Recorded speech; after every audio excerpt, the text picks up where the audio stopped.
तो नमस्कार साथियों, आप जानते हैं कि इस प्रकृति का, इस नेचर का एक एक कण कण अपने आप में रहस्यमयी है, अपने आप में अजूबा है। उनमें से मानव भी एक है जो सबसे प्रमुख है। कारण क्या है?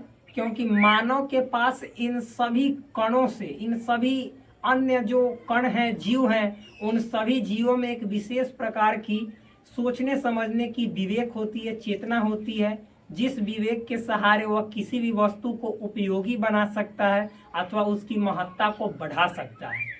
और आप ये भी जानते हैं कि जब किसी भी वस्तु की महत्ता को बढ़ा सकता है, किसी जीव जंतु में यदि कोई दुर्गुण आ गए हैं तो उसको भी अपने स्वभाव से उसको सगुण में बदल सकता है, उसकी व्यवहार में बदलाव ला सकता है। तो ये जो विशेष प्रकार के गुण हैं, ये मानव स्वयं पे अप्लाई करना भूल जाता है। क्यों? क्योंकि मानव जानता है कि हम गलत चीज का सेवन करेंगे तो उससे हमारे शरीर पे उसका बैड इम्पैक्ट जाएगा, बुरा प्रभाव पड़ेगा। फिर भी विवेक होते हुए भी वो गलत जो पदार्थ है, जो बैड हैबिट्स है, जो बुरी आदतें हैं, उसको वो जारी रखता है। तो फिर मानव होने का तो कोई फायदा ही नहीं हुआ। तो इससे हमें अपने आप को, उस सही विवेक को वास्तव में कहाँ यूटिलाइज करनी चाहिए, इसकी समझ की समाप्त हो जाती है। तो यदि आप अपने जीवन में चाहते हैं कि हम हर एक क्या सही है क्या गलत है उसकी परख अच्छे तरीके से करें, तो उसके लिए आपका जो मस्तिष्क है, जो आपका मानसिक संतुलन है, वो हमेशा बेहतर होना चाहिए। तो इसके लिए आपको प्रतिदिन अपने जीवन में जो सुबह की ताज़ी ऑक्सीजन होती है उसको शरीर में भरपूर मात्रा में लेना पड़ेगा। इसके लिए आप जानते हैं कि भारतीय संस्कृति में बहुत ही नियमित विधि बताई गई है और उन सारे विधियों को योग में शामिल किया जाता है। तो ये कहा जाता है कि जो करेगा योग वह सदा रहेगा निरोग। तो योग में तरह तरह के योग होते हैं, आपने सुना भी होगा। श्रीमद् भागवत गीता को यदि आप पढ़े होंगे अथवा महाभारत देखे होंगे तो उसमें श्री कृष्ण चर्चा भी करते हैं भक्ति योग, कर्म योग, ज्ञान योग। तो बहुत तरह के योग होते हैं।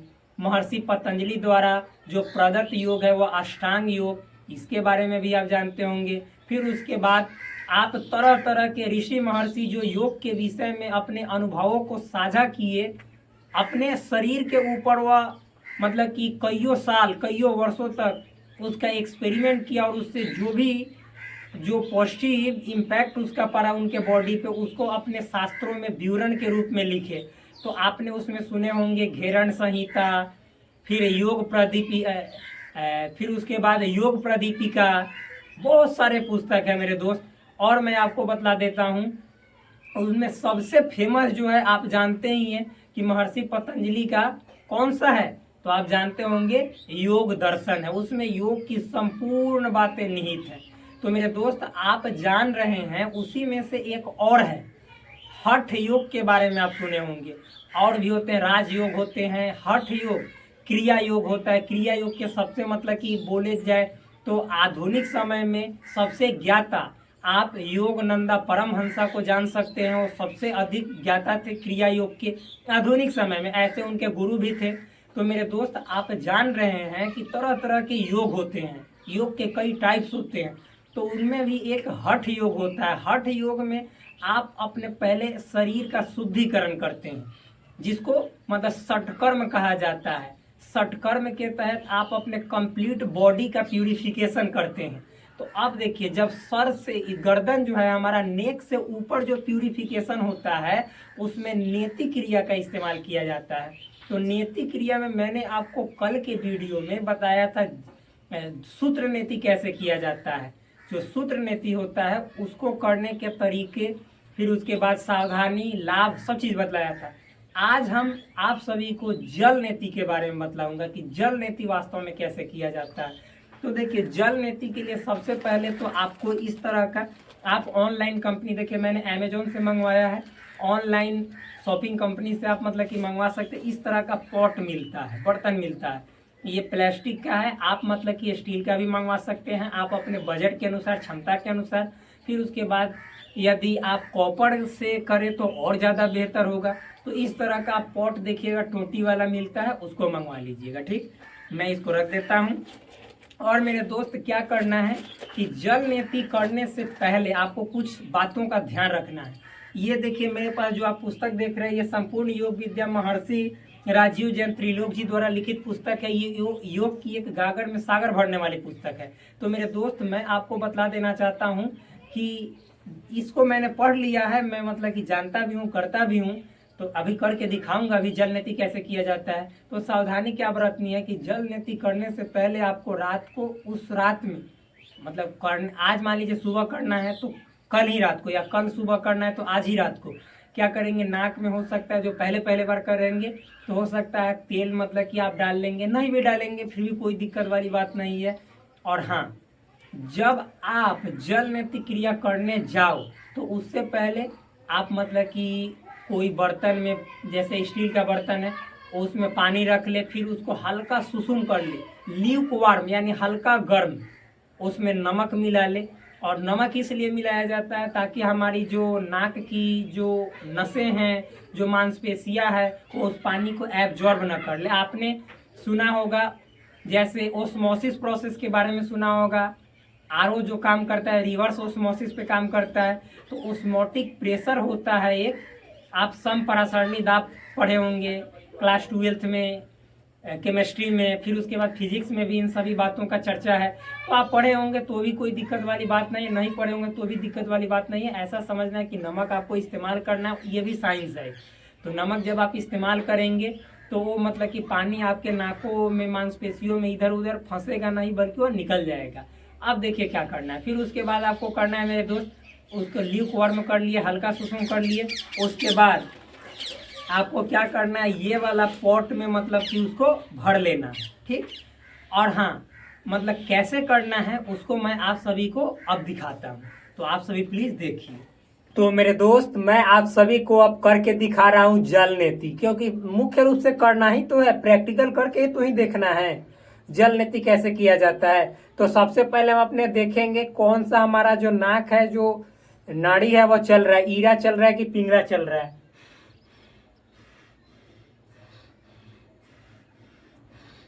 मेरा दोनों मतलब कि नॉर्मल रूप से चल रहा है, सामान्य रूप से चल रहा है, लेकिन मेरा बायां अभी ज्यादा चल रहा है, जो लेफ्ट साइड है वो ज्यादा चल रहा है। तो हम क्या करेंगे मेरे दोस्त, बाएं वाला से ये जो मतलब आप देख रहे हैं टोटी का ये टिप पॉइंट, इस अग्रभाग को हम इसमें एंट्री करेंगे, और फिर मतलब कि मुंह को खुला रखेंगे और मुंह से सांस लेंगे, और नाक से ई वाला से पानी गिरेगा। ठीक, और इसके बेनिफिट्स तो हम बात करेंगे ही, क्या क्या बेनिफिट्स है, सावधानी क्या क्या है, सब चीज। तो चलिए शुरू करते हैं। इसमें एक मतलब कि भरा हुआ है पूरा, मतलब कि, और तब इससे शुरू करते हैं। पूरा पानी को इस नाक से गिराना है, छोड़ना नहीं है।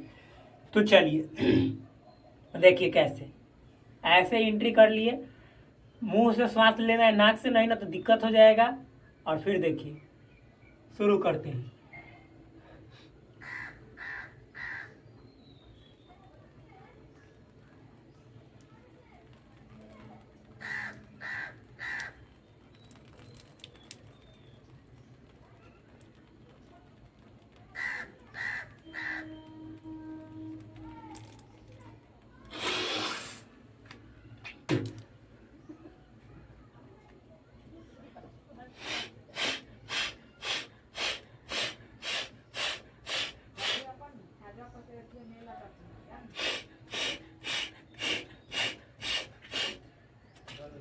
शुरू शुरू में प्रॉब्लम होगा, कोई डरने की बात नहीं है। अब देखिए,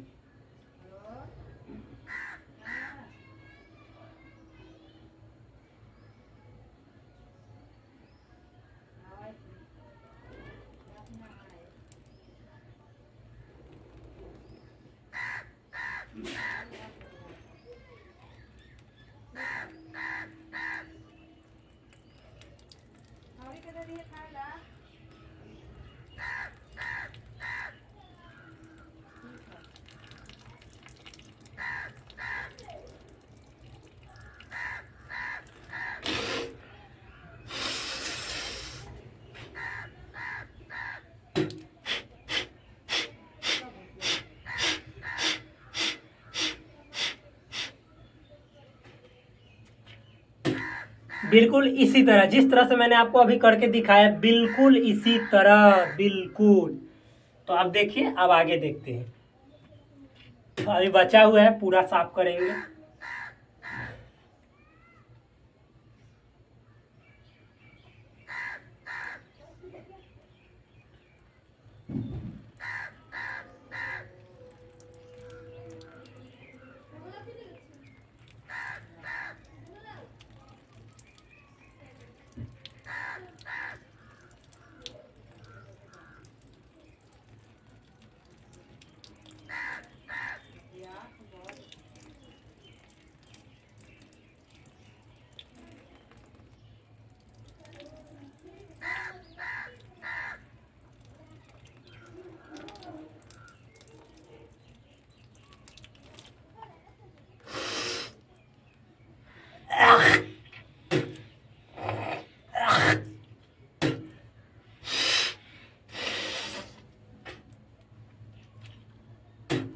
बिल्कुल इसी तरह, जिस तरह से मैंने अभी आपको करके दिखाया, लगभग समाप्त हो चुका है। देखिए बहुत कम पानी है। तो इस तरह से मैंने आपको इस नोजल से, यानी लेफ्ट वाले नाक से करके दिखाया। अब चलिए हम राइट वाले नोजल से करके दिखाते हैं, राइट वाले नाक से, यानी दाया नाक से। तो चलिए मैं अब पानी इसमें फिर से डालता हूँ मेरे दोस्त, और फिर दाहिने से करता हूँ। देखिए, शुरू करें। बिल्कुल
अभी और बचा हुआ है।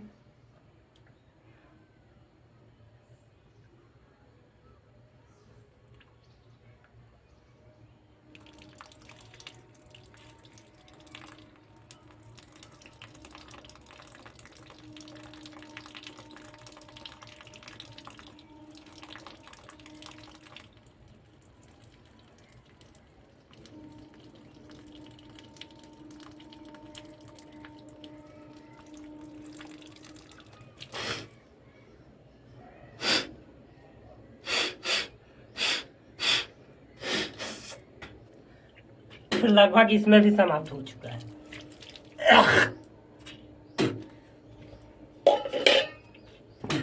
अब देखिए, इसको करने के बाद आपको कुछ बातें मतलब इसको करने के बाद आपको कुछ बातों पे ध्यान देना है। तो सबसे पहले आपको क्या करना है, तो जिस तरह से भस्त्रिका करते हैं, आपको यहाँ पे कपालभाति करना है। कैसे? तो श्वास की ओर बाहर निकालना है।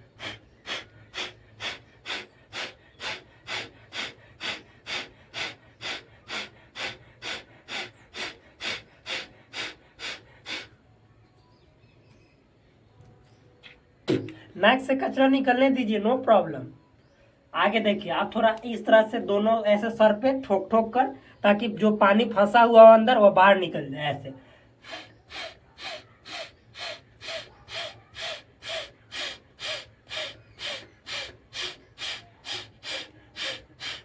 फिर इससे